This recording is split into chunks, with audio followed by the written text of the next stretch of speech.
Is Vegeta finally going to kill Frieza and erase him in Dragon Ball Super in this arc? I think there's a possibility. Now, first I want to talk about what is the point of Vegeta even learning Hakai, right? Like, what is the point of destroying something from existence? Like, not just destroying it in that it can come back into the spirit realm with the halo and everything, and then you can wish him back with the Dragon Balls. What is the point of erasing it from existence? One of the main things that comes to mind is Frieza. Every time he dies, he comes back. Vegeta obviously hates Frieza way more than Goku, and we've seen Frieza come back from death. He's been resurrected twice in Dragon Ball Super. So what's the way to prevent him from ever coming back? Hakai that bitch. Now, as I've talked about before, Vegeta learning how to use Hakai is not gonna get him up to the level that Goku is, like not even remotely close. Like Goku is so OP right now, and you'd think that in order to compete with him, Vegeta would need like some new form, like a destruction form or something to like power him up to the level of Goku. Just simply being able to erase things from existence rather than destroying them isn't gonna get him there. So what is Vegeta's role in this arc? Like, that's the real question, the real reason I'm making this video. What is the whole point of him learning Hakai? He's obviously going to use it in this arc at some point. Like, someone, either Granola, Frieza, or the Heaters, is gonna get erased from existence in this arc, like without a doubt. Which one is it gonna be? I'm leaning towards, honestly though, like I think it's gonna be the Heaters, and I've talked about this in previous videos because I just don't think they're ever gonna get rid of Frieza. He's too easy to rely on to be constantly creating trouble, right? But it would be the perfect opportunity to wipe out this character completely, finally, for real. Erase Frieza from existence. If Vegeta finally took out his revenge on Frieza and killed him, Hakai'd him, boom, he's gone. That's the perfect opportunity. Whether or not they're gonna do that, who knows? We'll have to find out in probably like 5 chapters from now. But I can almost guarantee you he's gonna Hakai one of the Heaters. I can almost guarantee you that the Heaters are gonna become the real threat to this arc, and Vegeta's gonna Hakai one of them. Perhaps one of the Heaters has like some really OP ability like Gas, like Elec keeps telling Gas that he's the strongest, and we really haven't seen his full potential yet, so maybe there's like, they have some sort of like regenerative capabilities or something like that, and the only way to kill the person is to just straight up Hakai them. That's like how Hakai could be good. Like, if you Hakai Piccolo's arm, like maybe he can't grow it back or something like that. You could see it kind of be like another technique in Vegeta's arsenal, like Force Spirit Fission, which helps him defeat particular enemies that they come across, like Moro, for example. But the interesting thing about that is like, so say there's a plot line in this arc where Vegeta needs to use Hakai to defeat the person. Now he has more tools in his arsenal, Force Spirit Fission and Hakai, meaning that in order to create new villains in the series is going to become increasingly more difficult because they have to somehow have powers that are resistant to Vegeta's new techniques. And Vegeta is just becoming a toolbox at this point rather than a fighter, which I'm not really cool with. You want a toolbox, give us like Krillin or something, you know, or even Piccolo, but Vegeta, I mean, he's one of the main brawlers of Dragon Ball. There's obviously going to be a lot of fights in this arc. First, in the next chapter, probably we're going to get the beginning of the fight between Granola, Goku, and Vegeta, which is going to be pretty exciting because we're finally going to get to see exactly how strong Granola is. Can he defeat Ultra Instinct Goku?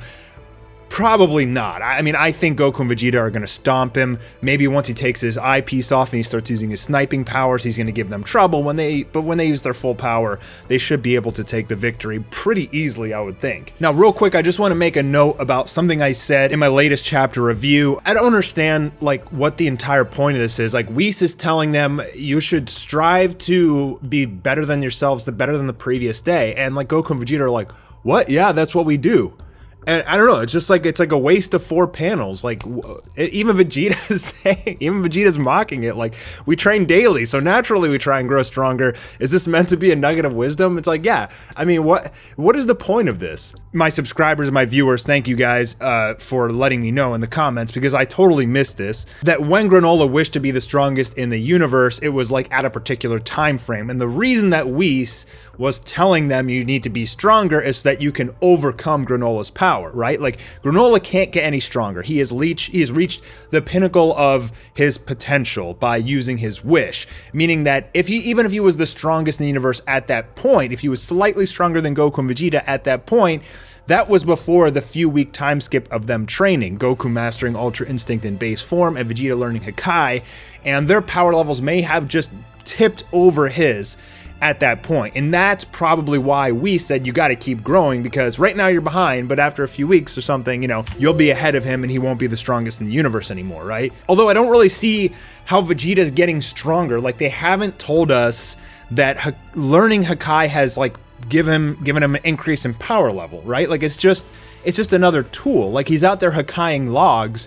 He could just be destroying them with ki, right? Like, it's not making him stronger. And that's why I thought like Vegeta needs some kind of destroyer form, like the purple haired form or something like that, so that it shows that this training has actually boosted him at some point. I mean, Goku's power level may not have gone up from his training either, but he's learned how to use Ultra Instinct without wasting any stamina, which technically he already did in the Mora arc, and they just kind of retcon that. But Goku's base form is like crazy strong right now, and I guess Vegeta's is too, because he can use Hakai in it, but maybe using Hakai doesn't require as much energy to destroy things as ki does, but they haven't said or explained that. They haven't given any reason why Vegeta's learning Hakai. Like, who is he and what is he going to use it on, right?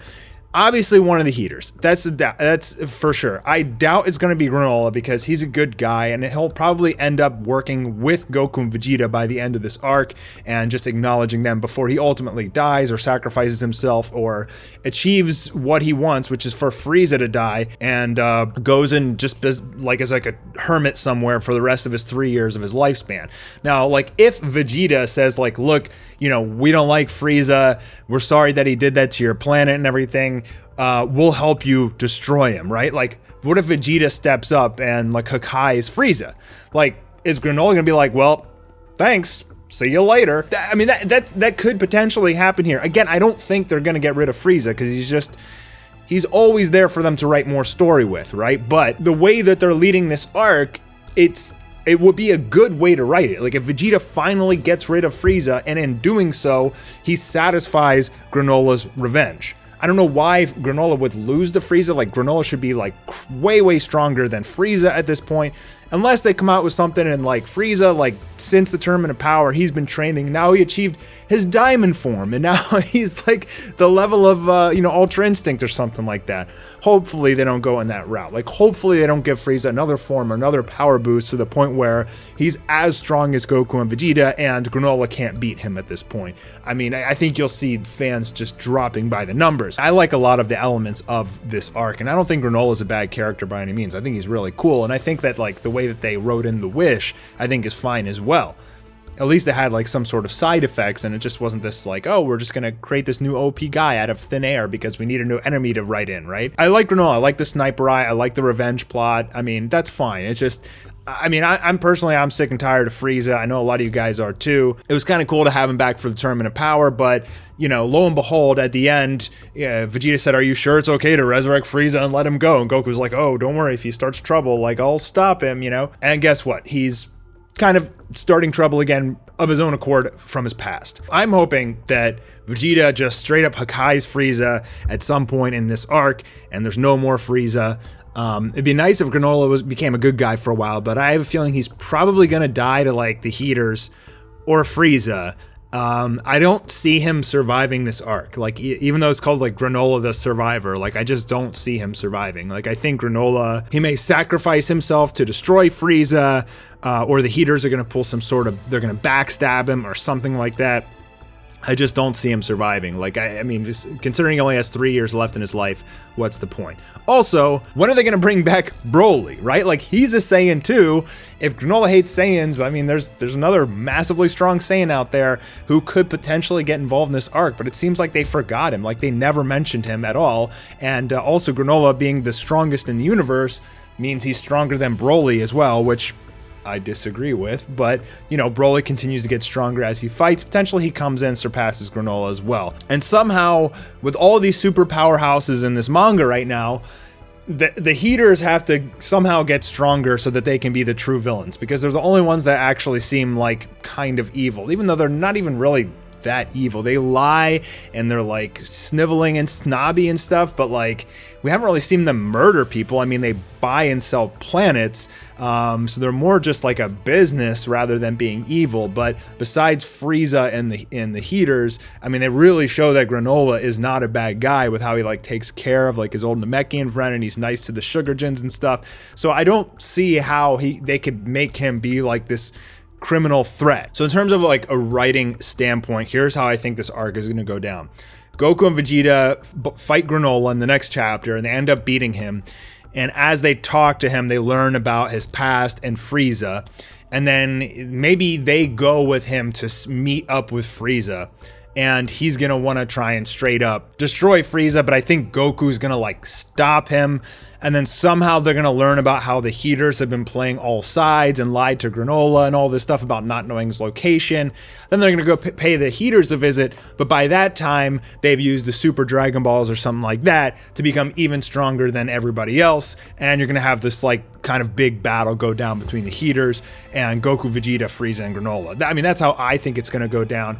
Because the other way you could have it is that like when Vegeta, Granola, and Goku meet up with Frieza, Vegeta's just like, okay, man, we're done with Frieza. Like, bye-bye, Hakai. Erases him, right? And then they go to the Heaters, and they go kill them too. I mean, Dragon Ball Super is not this like murderous rampage, kind of like some elements of Dragon Ball Z was, right? Like Dragon Ball Super is more like kid-friendly, like, oh, like let's do battles and stuff, but like people don't usually die unless you're like the main threat of the arc, like Moro. Vegeta can straight up Hakai Frieza, and it will not affect the story at all. And I think that personally, I think that's what they need to do in Dragon Ball Super to like for better continuity of the series. They need to just get rid of Frieza and start writing some fresh material, because they continue to rely on things from the past, you know, taking elements from previous arcs to create new ones. And that's not compelling writing. Like, we're starving as Dragon Ball fans for fresh ideas and content. And it seems like with a lot of these arcs, they start out with some pretty good world building and then they just fall right back